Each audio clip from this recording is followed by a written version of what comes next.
Hi everyone, welcome back to my channel. I hope you're doing well. My name is Fola. For those that don't know, I started this channel a while ago.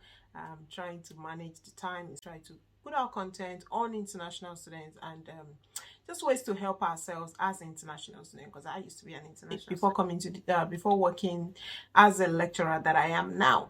So for this video, I want to talk about how do you make the most of your master's program, because I feel like a lot of people are coming into the UK because the master's program is now sort of like more interesting. There's now the post-study visa, which is also more exciting. However, there's a little bit in terms of planning and how do you make the most of your master's. The direction you want to go depends. As while some people want to further their studies, some people want to maybe go back to their home country, and some people want to stay back.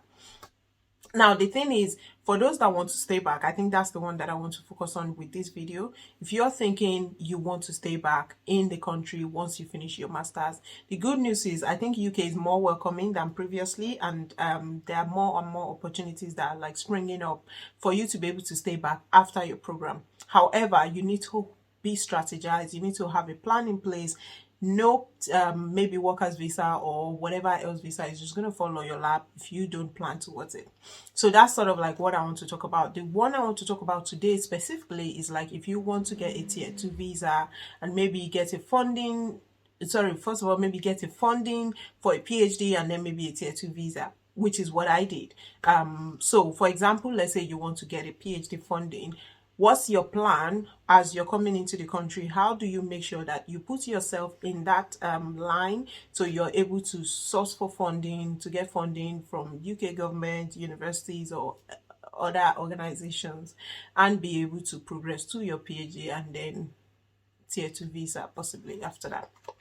So the first thing I want to talk about is around when you come in, obviously this is without saying your grade is very important. You have to make sure that your grade is very solid. I wouldn't say you should have a distinction from your master's program, but it would be very good and helpful for your funding application when you start applying for your PhD program.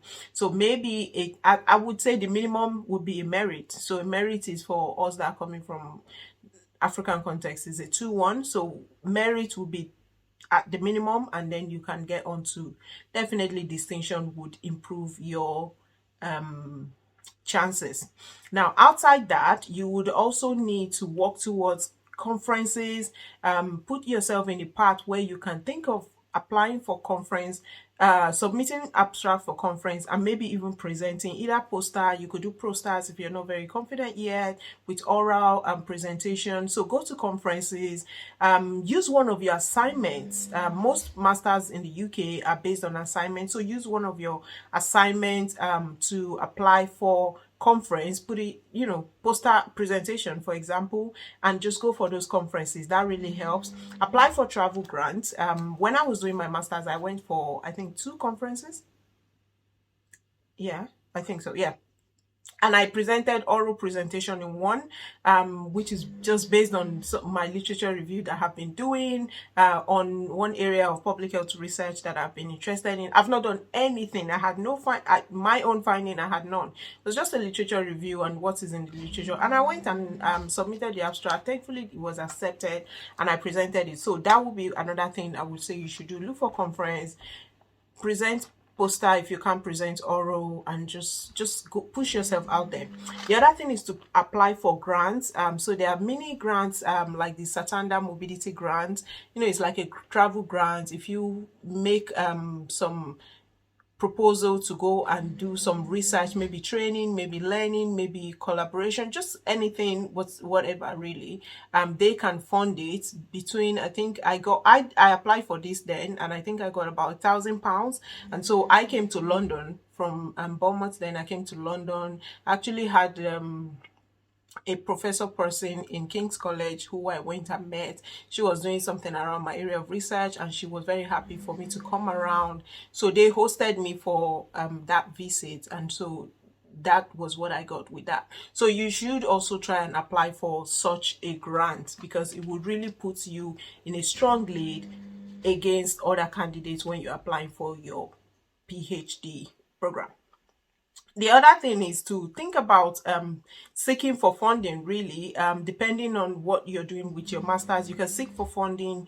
If you're doing your dissertation project, for example, you could seek for mini funding, seed grants, very small money that they can give you for you to do your project, depending on how demanding in terms of finance the project is. So they might or be able to fund you, but you can, even if you don't get it, that's the thing. Many people make mistake and think, but I won't get, even if you don't get it, just applying, getting that experience of applying can be useful for you in terms of when you're talking about maybe in your PhD interview or even in your application for your PhD funding. Another thing is to, because then it tells them you're aware of it, like you're aware of such funding, and that alone is is a big it's just it puts you in a good spot compared to other candidates. The other thing that I tell people is to, right now I'm actually working with one master's student. Hopefully he comes out well. We're trying to publish her dissertation. That is a very key and it's important thing, whether or not you're getting into academia. Don't just do a dissertation that your aim is to pass the assessment and pass the dissertation module, but it should be for you to see if you can publish something out of it. So where you're able to make publication, or where you're able to get publication out of your master's dissertation, that would actually put you in a very good spot when you're applying for PhD funding. So I did the same. I published my master's dissertation. That was my first publication in the UK, actually. I wrote, did the dissertation itself, and then when I finished, thankfully it was a distinction, so I passed that, thankfully. And then I thought, what can I? No one actually told me this. I just felt within myself like, what can I do to? And by this time, I had already gotten my PhD funding, just to say, but I still wanted, like, I think I should be able to do something with this. It's not just passing. I should be able to push this out there. And I did that. I worked on it, rewrite it. You will most likely have to rewrite it to meet the journal format that you want. Rewrote it. I sent it to my then supervisors. They didn't really respond. I guess they weren't interested. They didn't think it was going to be published, or they didn't have time, whatever.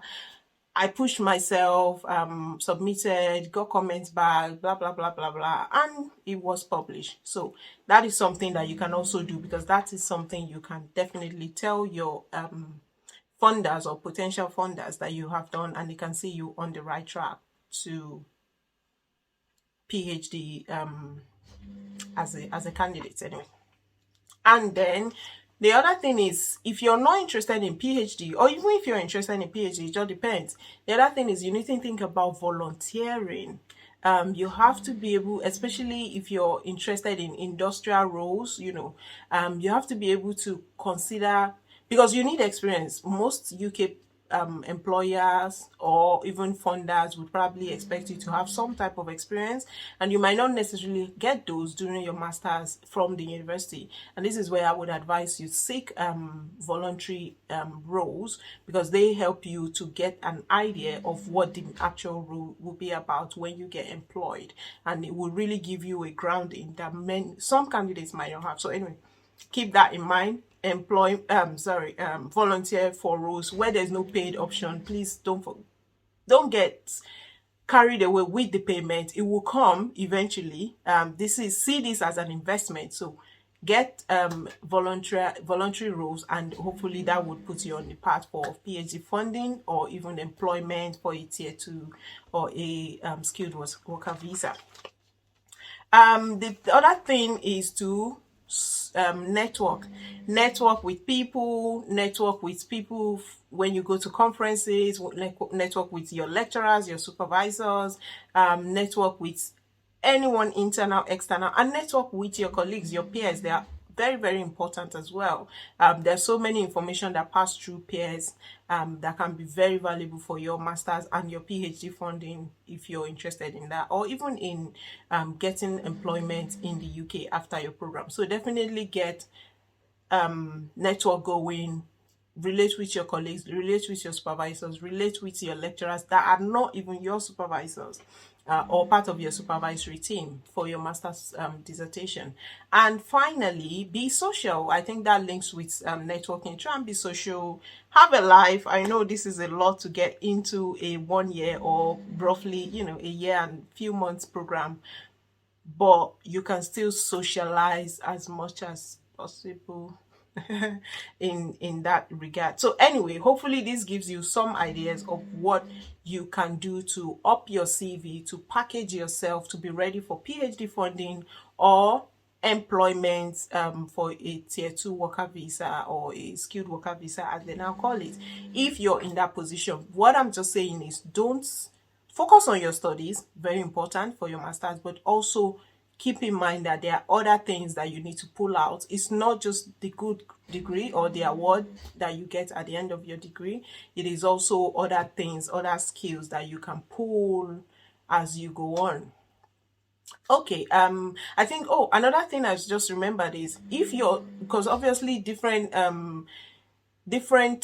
field would require different things. So if you are in a field, for example, maybe that requires some type of software learning, some type of, do that as well. They might not necessarily teach you in class, but maybe there are some software or some method, high-tech stuff that you could do that would put you on a higher path than your other colleagues that might be applying for either PhD or for skilled worker visa. Try and learn those outside your primary stuff that you're learning in your master's program. They also put you ahead of others as well. Okay, so this is all I have for you in this video. I will see you in another one. Bye.